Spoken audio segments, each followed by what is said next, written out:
check out this cover. We're gonna check it out. So one side's silver, the other side's white.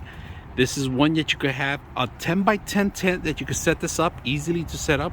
If you're gonna go a soccer game, if you're gonna go out camping, perfect thing. But this one's not just the cover, but it also has a little window. And we're gonna unhook it here. If you guys can see, I'm gonna show you a couple of things you can do.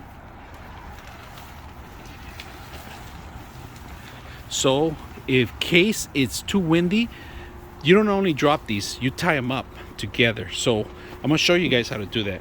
So this is the actual window, and it fits a 10 by 10.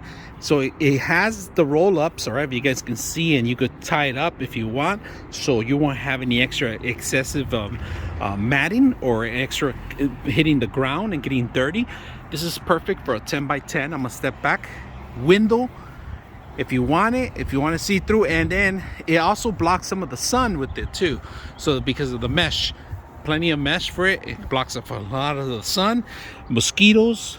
You could buy a couple of these, surround your whole tent with them if you want, and have one opening. You can do that. And then with the Velcro corners, you could tie it out on any tent that you have. It works on, I tried on 2 different types of tent with 2 different kind of bracing, and it works well. So this is the actual tent, 10 by 10 with a window, and it opens up really good. So all right, just a heads up, this one has double zipper, so you could go from either end, left or right. It works with each way, right? Easy to take off, easy to fold back, and it'll fit in your same canopy holder as your same canopy, because it doesn't take too much real estate to fold this out.